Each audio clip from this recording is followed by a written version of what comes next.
السلام علیکم ناظرین، میں ہوں آپ کا میزبان عمر دراز صابری۔ آپ دیکھ رہے ہیں سٹی ون نیوز۔ وزیر اعلیٰ سندھ کے معاون خصوصی اور صدر پاکستان پیپلز پارٹی ضلع ملیر سلمان عبداللہ مراد کا پپری میں سیلاب متاثرین کے کیمپ کا دورہ۔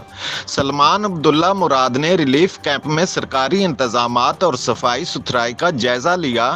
صدر پیپلز پارٹی ملیر نے پارٹی رہنماؤں ناصر خان کاکڑ اور اعظم خان کاکڑ کے ہمراہ متاثرین میں امدادی سامان بھی تقسیم کیا۔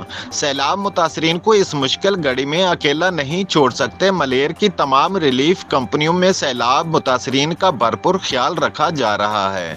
بلاول بھٹو اور سندھ حکومت کی ہدایت پر سیلاب متاثرین کو ریلیف کیمپ میں کھانا اور بنیادی سہولیات فراہم کی جا رہی ہیں۔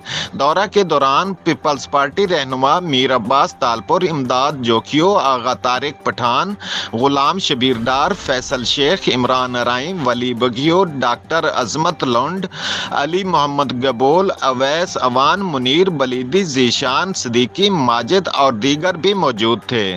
رپورٹ کر رہے ہیں vice chairman Haq Nawaz Samroo, City One News Karachi سے۔